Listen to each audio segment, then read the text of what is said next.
The Roman Empire, Sex, Food, Money, Trade, and More, with Mary Beard. How did ancient Rome connect continents? I think that we rely really heavily on ancient Rome when it comes to communication. I think you have to, we've got to put out of our minds, aeroplanes and fast cars. But, I come from a country where the road system is still essentially the Roman road system that was established 2,000 years ago. And people often laugh at the Romans. They say, oh, what did the Romans do for us? Oh, they built roads and bridges. But you might say that was one of the most important things that they ever could do for us. Before the Roman world, Europe was not joined up. The Roman Empire joined up Europe and the Middle East and North Africa into a system that was linked. Big roads went across continents, linking one place with another in a way that was inconceivable before. Now, in some ways, that was a horrible mark of Roman power. If you were a little peasant and you suddenly woke up one morning and you saw the Roman road builders coming in, just carving away through your territory to build a road from A to B, I think you'd think, blimey, this is the tough face of Roman power. But it meant that people were joined up more than they'd ever been before, and that, in the terms of the Roman Empire, facilitated all kinds of movements of people and trade and goods. Now, these roads probably were not built in order to facilitate the movements of ordinary people, like me. They were built to move armies and, in a sense, to mark Roman power on the landscape. But the effect was you could kind of get places for the first time. What we're just beginning to realise is how mobile a community the Roman Empire was. People moved around it. Recent work on Roman skeletons and really analysing all the traces that you can find in a skeleton of where people have come from suggests that as many as 20% of people in Roman towns in Britain, and Britain was a backwater in the Roman Empire, 20% of people came probably from overseas or at least far away. And that is all underpinned by a transport network. I think the Romans would have been hugely delighted if they'd ever thought that they could fly or travel at supersonic speeds or zoom across the Mediterranean in motor-powered boats. But leaving that aside, communication is absolutely central to what the Romans did. What kinds of ideas traveled along Roman roads? One of the ways you can see the Roman Empire is, it's the World Wide Web of its day, and it's linked and it enjoys communications, would bring cultures together that have never been brought together before. And you find people fetching up from really distant places, thousands of miles away. One of my favourite guys is a man called Barates, and we don't exactly know what he did, but he came from Palmyra in Syria, and he fetched up on Hadrian's Wall. Now, you start to think, what on earth must a Syrian from Palmyra have thought about the culture he discovered in the cold north of Britain? You can only start to imagine, but it does give you a hint of the kind of communication openings, the change of horizons and perspectives, the ability to meet new people and new ideas that the Roman Empire offered. Now, I think we shouldn't be, hugely liberal about the Roman Empire. They weren't setting out somehow to connect the world for wholly good and nice purposes. This was a conquering, brutal empire. But one of the things that followed from that was a change in the way the world looked and the way people thought. I always find it rather touching that you see on the walls painted, on the walls of houses in Pompeii, which was also a bit of a backwater in the Roman Empire. I mean, it's very famous today, but it wasn't famous then, only famous because it got destroyed. And you find these quite ordinary houses, and what have they got on their walls? They have got scenes, exotic scenes of the Nile and of Egyptian life. Now, in some ways, these are kind of slightly xenophobic scenes because, according to the artists of Pompeii, very weird things happen on the Nile. It's a kind of topsy-turvy world where, crocodiles might eat you at any turn, and little pygmies are tempted to play with the animals in rather disgusting ways. But if you were to think about an ordinary town of 12,000 people in anywhere in Europe in, let's say, the 13th or 14th century, they wouldn't have had a vision at all. Even if it's a fantastic vision, they wouldn't have had a vision at all of what Egypt was like. So it's a world in which horizons have been opened. They might have been opened for bad, brutal, militaristic purposes, but they still opened. Did they really eat anchovy-stuffed mice? One of the images that we have about Roman food comes from Roman imaginative literature, and it presents something extremely exotic. People are eating dormice stuffed with anchovies and honey, and they are, like we all see in the movies, reclining on couches and eating these rather strange concoctions, haute cuisine, and saying things like, "Oh, do pass the grapes, Marcus, this would be lovely." And it is certainly the case that some bits of Roman dining were like that. There is an extraordinary Roman cookery book that survives, which I think was probably as little used in the ancient world as most posh modern cookery books are used in our world. It was a kind of sense of what you might cook, and all sorts of weird and wonderful mixtures with local but also exotic ingredients. There were herbs that are coming from the east, spices, pepper, all mixed up together in extraordinary, lavish concoctions. But most people didn't eat like that. And one of the things that has really transformed what we know about ordinary people's Roman eating, kind of things that I would have eaten in the ancient world, is a whole range now of scientific analysis, particularly on the contents of Roman lavatories.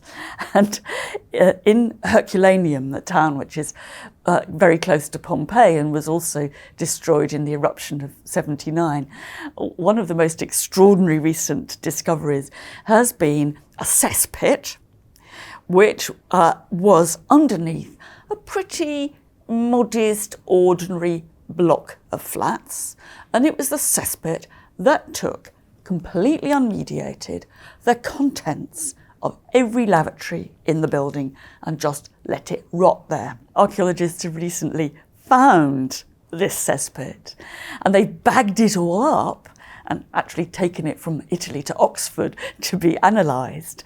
It isn't quite as disgusting as you would imagine. I mean, human excrement after 2,000 years looks a bit like rather nice fine soil, actually. But what they're being able to do is to go microscopically through what was the content of the lavatories, what had gone through the digestive tracts of the people in this ordinary apartment block.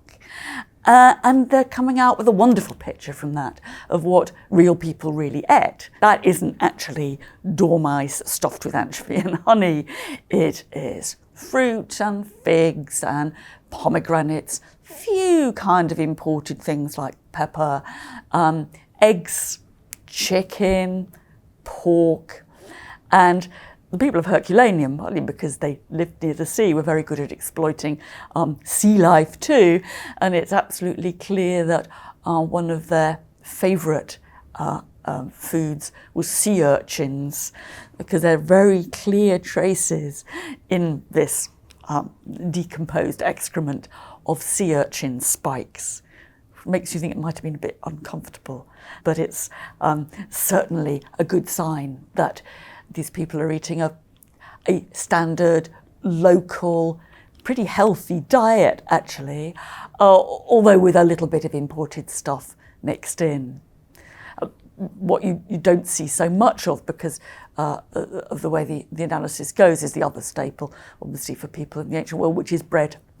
And so people are eating bread, rather rough bread, because if you look at their teeth, a lot of people in the ancient world had kind of better teeth than us, because they're not drinking fizzy drinks, but they're not as good as people make out. And they do tend to get terribly worn down, because all their life they're eating this bread, which basically got stones in it. And so they get very, very abraded teeth. But I think we can be fairly optimistic about a sort of decent kind of diet for people at the ordinary level of Roman society. That's not the very poor, but people with a job and living, at a reasonable level of comfort, were eating simply but nicely. Was sex culture in ancient Rome as wild as everyone says? Sex is one of the things that's always absolutely enticed us about the Roman Empire. And the Roman Empire was always represented, the place where people did, frightful things, and where, in a sense, there were no sexual rules. Anything went. Everybody had a good time. And there are indeed wonderful stories about the excesses of Roman emperors and their wives. There's a very famous Roman empress, Messalina, who was the wife of the slightly doddery old emperor Claudius. And she is supposed to have challenged the prostitutes of Rome to a competition to see how many men they could sleep with in a single night. And of course, Messalina beat all the prostitutes. Now, some of this might be going on, some of this, but I suspect that just as those kind of exploits of Roman emperors are our fantasies, can we think of the most amazing things that people can get up to? So also they were the fantasies of Roman writers too, when they kind of invented these stories about people in power. And I think there are very, very important differences between ancient sexual behaviour and our own, but they're not quite so clearly in the level of absolute excess. And I think for a woman, the biggest thing, the biggest difference you'd see is a complete double standard. In a ordinary Roman household, the woman was expected to be absolutely faithful to her husband, no sex with anyone else. The husband, it was quite all right for him to sleep with the slaves, male and female, anybody he fancied. There was no such restraint on him. And of course that relates, in a way, back to the basic anxieties and worries of a very patriarchal community such as Rome. That the man's anxiety was always that his wife's child was really his. So you make sure that your wife sleeps with nobody else. But as for you, it really doesn't matter. And I think one of the bleakest places, actually, that you can go to in the whole of the Roman world now is the one surviving purpose-built brothel in Pompeii. And it's certainly a brothel. There's absolutely no mistaking it. You walk into the front door and there's 5 little cubicles, narrow, dark, just a single bed in them, sort of wide single bed, and one lavatory at the back, and very crude but erotic paintings all over the walls. And it's the biggest tourist attraction actually now in Pompeii, and people go in and they tend to think of the clients coming here and visiting, choosing which girl to have, and there's lots of graffiti on the walls explaining in quite graphic detail what they got up to, what kind of good time they had. But I go in and I think, gosh, some people were working here. The working girls were spending their life tending to the the sexual freedom, allowing the sexual freedom of the male population while they lived in what was essentially a cupboard, dark, gloomy cupboard. I think it's quite an eye-opener when it comes to ancient sexual norms, which is a bit more down to earth than the sexual exploits of Roman emperors and their wives. How did average Romans make money? The Roman Empire is a very highly monetized economy. We know that because everywhere you dig up a Roman building, a Roman site, what do you find? You find coins. Lots of coins changing hands. People are carrying coins around in their pocket. They're shopping much like we do now. To a very large extent, the Roman Empire is a big single market. You can use Roman coinage wherever you go, from Spain to Syria. That, I think, is something which was really entirely new, that empire brought some sort of economic unity.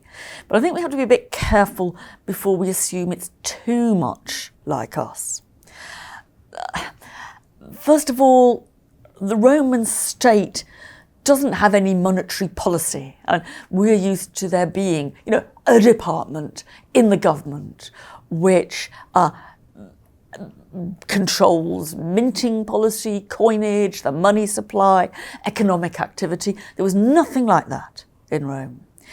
And the main reason for minting money was not actually to facilitate trade, certainly not small-scale buying and selling. The Roman government, the Roman emperors, minted money in order basically to pay the army and to pay for public services and to do things like build roads and temples and aqueducts. It was state financing, and trade was a kind of offshoot of that. So there's a strange ambivalence there, I think, that it seems very much like us. People are shopping in the streets and they're paying, a couple of pence for a glass of wine in the bars that line the city streets.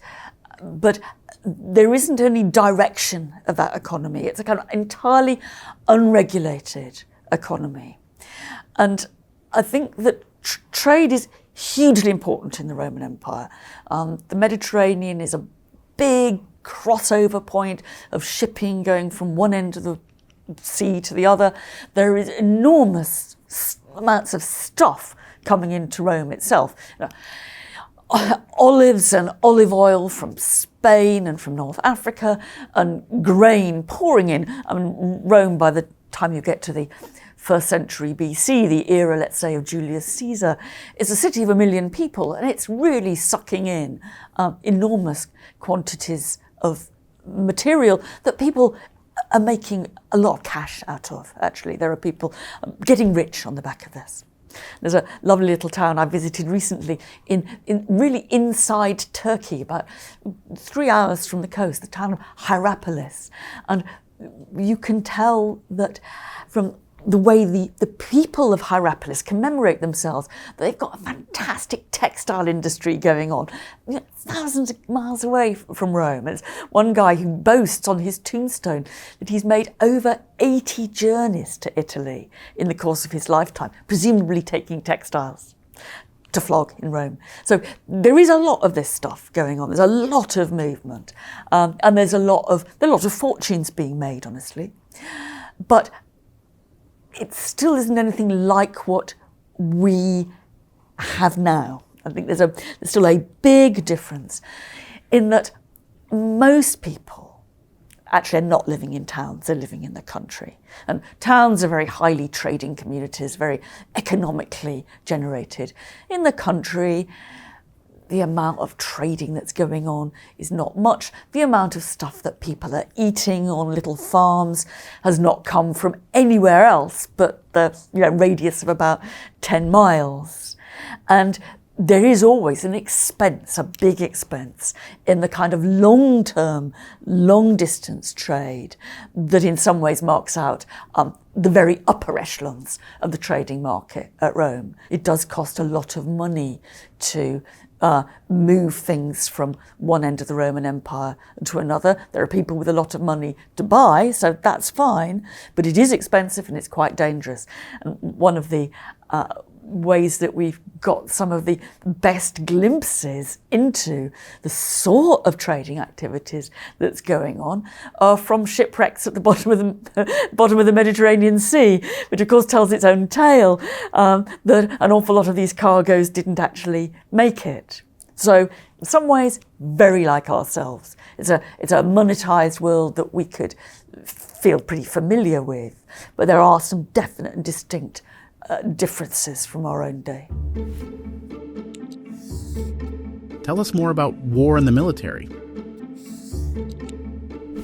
Rome is an extremely highly militarized society in a way that is, I think, inconceivable to us. The level of military activity, it sort of approaches what we were familiar with in the First and Second World Wars, but kind of the long stretches of time. I think one of the things that you should always remember about Rome is that it was a culture in which it wasn't war that broke out, it was peace that broke out. The standard kind of position that Roman society was in was one that was at war. That said, we do have to realise that Rome probably wasn't much different in its militaristic ambitions from other cultures. We tend to think of the Romans as unusually devoted to warfare, conquest, pretty brutal and bloody conquest. They certainly were devoted to that, but so was everybody in the ancient world. There was no culture in Mediterranean antiquity, Greece, Rome anyway, Italy, where people were nice, Pacific sort of society, where they'd much rather get on with doing their knitting than going out and thrashing their neighbours. This was a world in which disputes were fought out. There wasn't much, it was a bit, but not much diplomacy. It was the rule of warfare. That in a way affects almost every way in which Roman society saw itself. If you go to the upper echelons of Roman culture and you say, what would a rich young boy in a powerful family, what would be his greatest ambition in life? Those ambitions, I think, would include, getting rich, getting richer, getting elected to office, nice villa on the coast, whatever. But the crowning glory for a young Roman, as he looked at his future, his dream would have been to celebrate a triumphal procession. And that was something that was granted only to Roman generals who were superbly successful. If you went and you thrashed loads of the enemy, in other words, you could come back to Rome, you could process through the streets in a fantastically elaborate chariot. You would have your soldiers behind you kind of cheering you on, and you would have your prisoners and all the loot that you got in front processed through the streets to the admiring crowds. We think of little kids dreaming of being president, or in the UK dreaming of being prime minister.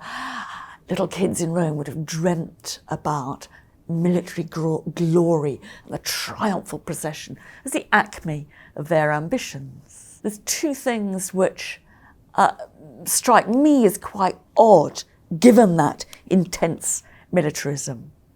And one is that soldiers were not allowed in the city of Rome itself. So if you had come to visit Rome, you would, I think, in many cases have been struck by how that it was a demilitarized zone. The only occasion that soldiers were allowed into the city was actually on the occasion of triumph, when they cheered their general on. Otherwise, they were kept out. And so you've got a very strong sense of the centre of the Roman Empire being almost entirely soldier-free. The emperors eventually got a few Praetorian Guard to be effectively bodyguards, but you don't get legions. The Roman legions don't come into the city. And as the Roman Empire goes on, as it ceases to be actively doing very much conquest in terms of expanding into new territory, but becomes much more a sort of low-level occupying policing force, then you find these army barracks being much more family-friendly than most army barracks that we're used to. There have been some very interesting excavations recently. A little fort very near Hadrian's Wall in the north of Britain, a place called Vindolanda, where one of the units that was essentially manning Hadrian's Wall, like a big wall, defensive wall that ran along the north of Britain. What's been discovered at Vindolanda has shown quite how mixed and rather domestic community it was. So not only do you find loads and loads of little shoes, which show there must have been quite a few children running around this apparently rather blokish army camp, but a whole range of personal letters on wax tablets, or on what remains of the wood of wax tablets, have been found, where you can see that their wives up there, having perfectly ordinary lives right in the middle of an army camp. So in due course, I think, and I don't imagine that this is the case when the Romans are really actively pushing out the boundaries of the empire, but in due course, this militarism becomes quite domesticated in its way. It's kind of quite a family sort of enterprise. Even though soldiers technically weren't allowed to marry, it's clear that they effectively did. What is there to learn from ancient Rome? I think it's always very hard to learn lessons from Rome, learn direct lessons. I don't think that certainly there's much where we can say, oh, look, the Romans did that and we should do it too. There are, I have to say, quite a lot of things where the Romans did things extremely badly. I wouldn't have fancied being a woman in the Roman Empire, and I certainly wouldn't have fancied being a slave. So we can see them as offering a rather anti-model of how you should treat women and the conquered. And I think that Rome makes us think differently about some of the problems that we have and which they face too. And one of those most obviously and particularly relevant, at the beginning of the 21st century, is ideas of migration and citizenship. Currently, refugees, asylum seekers, economic migrants, one of the biggest crises that certainly the continent of Europe, but also the world more widely, faces. I think for me very instructive to look back to Rome and to see in Rome a world where there was no such thing as an illegal migrant. That would have been absolutely incomprehensible to a Roman, where there was free movement of people, where people were granted citizenship by the Romans very freely. There was no such thing as a citizenship test. You didn't have to salute the flag. You didn't have to sing the national anthem. You didn't have to pay a fee. Rome was an incorporating society.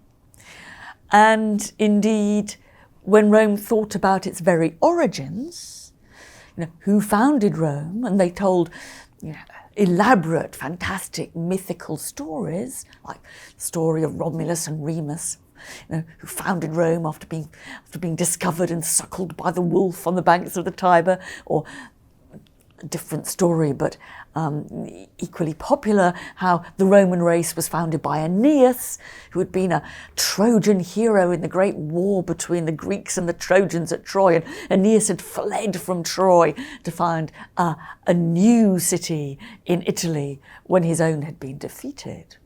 You look at those kind of stories, you discover that Romans are imagining their origins in terms of being a home for refugees, like Aeneas. And very interestingly, when Romulus actually founds the city that was on the site of Rome itself, and he looks around and he thinks, help, I haven't got any citizens. Apart from, a couple of lads and nothing much more. What does he do? He puts up a notice and sends messages around saying, Rome is a place of asylum. Any runaway, any criminal, any asylum seeker can come to Rome and be a Roman citizen. It's extraordinary, and perhaps rather more like some American founding myths than some British founding myths. It's quite extraordinary to see, for me, a culture which traces its origin back to migrants and refugees and asylum seekers. Now, I think it's very important to say we can't just take that as a model of what to do ourselves. It would be slightly crazy to say, oh, because Rome was an open city and welcomed asylum seekers, etc., so should we. We're living in a different world. But I think what's important is simply the realization that there is another culture back there that had a very, very different view from the view that we now tend to hold. And it helps you put that view, your own view, in perspective. It helps you to see that view from the outside. The Romans would look at us and they'd look at what's happening on the beaches of Europe and the Mediterranean Sea, their world, and they would be amazed and horrified. Just as we're horrified by some of the things that they did. What drew you to study this particular period in history? I first got into ancient history, I think, one's always rather suspicious of one's own memories of one's childhood, but I think I first got into it when I was about 5. And I lived in a very rural part of the United Kingdom, about 200 miles from London. And my mum decided when I was 5 that I should go to the British Museum and see the British Museum. And I remember 2 things about that visit. One was she took me to see the Elgin marbles, the sculpture from the Parthenon, which is actually quite controversially held in Britain, much wanted back by the Greeks. That's quite another story. She took me to see this 5th century BC sculpture. And I remember being absolutely bowled over by it for one very simple reason, that I'd always imagined that people in the past couldn't do things as well as us. Somehow I picked up a kind of very basic, crude image of human progress. And here, 2,500 years ago, in 5th century Athens, was this amazing sculpture that I couldn't imagine anybody really being able to do now. And so that sparked my attention, I think, about the ancient world as a whole. I mean, I later became more interested in Rome, but the idea that antiquity could be interesting and could speak to you started then. But something else happened on that visit which was equally formative, which is that we went, of course, to see the Egyptian collection, because everybody wants to go and see the mummies and things in the British Museum. And I remember going to look at a case. After we'd seen the mummies, we went to look at a case, a very old-fashioned display then. This was in about 1960. And there was a case which was rather too high for me to see into when I was little. And in it had got all sorts of things from daily life of ancient Egypt, including a piece of carbonised cake, which must have been about 5,000 years old. And I was absolutely entranced by this carbonised cake, but I couldn't quite see it. And a man walked past as I was straining to see, and my mum was lifting me up. And he must have been, I don't know who he was, but he must have been one of the curators, because he got a key out and he opened the case and he got the cake out for me to look at. Which I did, thanked him profusely, and he then put the cake back and went on. And I think there was something terribly important for me about that, because it wasn't just, I think, that I was realising that the past was interesting. I was also realising that there were people who'd help you see it. There were people who'd open it up for you. That these cases weren't always going to be closed. They could be opened. And I don't know who that guy was, but I'll thank him forever. In the age of information, how should we record history? And history is changing all the time, and it's changing because of new techniques, new methods of retrieval, in ways I think that would have been just inconceivable even when I started my career as a historian. I went a few weeks ago to meet some scientists who could actually, by analysing the teeth of Roman skeletons, were beginning to tell where those skeletons, or in what climatic conditions those skeletons had been brought up. Because apparently our adult teeth preserve in them, I mean, even for us, the traces, the environmental traces of the place we were living when they were forming. And you suddenly started to see that it was beginning to be possible to actually track life histories of skeletal remains that in the past we've been able to say relatively little about. And that's only just one tiny part of all the enormously different ways that we can now access information about the past, often scientifically and archaeologically, as well as through literature. And I think that gives a very, it makes a big problem for us, because in some ways there's a danger of there being information overload. And can you preserve everything? Can you squeeze the information out of everything? Where do you stop? If you're not going to turn everybody in the country into a historian, then how are you going to make decisions about what to do, what to keep, and what to analyse? And I think that's where big historical questions and the idea of what our relationship and our conversation with the past is going to be comes in.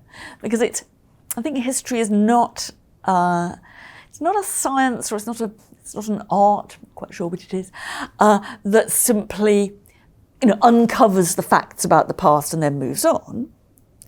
History is a conversation that we have with the past, that our input into the historical narrative is extremely important. And I think with so much information becoming available to us, that makes it all the more important. And I'm not going to say exactly what I think it should be, but it makes it all the more important for us to be much more clear about what we want to know about the past. Now, that will change, and people in 50 years' time will want to know different things.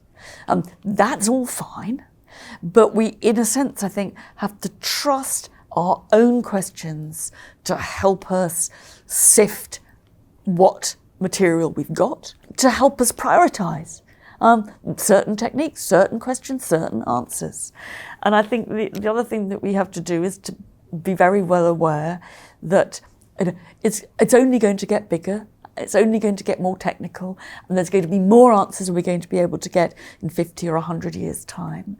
And that I quite often go back to the idea of Pompeii, tremendous Roman town, out of which we're squeezing new information all the time in terms of what we can say about, often the human remains, but not just that, how the paint is made, how the buildings are done, all kinds of, the seeds that are still left in the environment of Pompeii can tell us what was growing there. What's important to me is that 1/3 of Pompeii is entirely unexcavated. And the important thing is, I think, to leave it so that our future generations, our successors, get a chance to ask their questions and to use their answers and their techniques to squeeze it. I don't think there's any right answer. There's no right way of deciding how to organise history. I think we have to be a combination of confident in our own questions and a little bit humble. To learn even more from the world's biggest thinkers, get Big Think Plus for your business.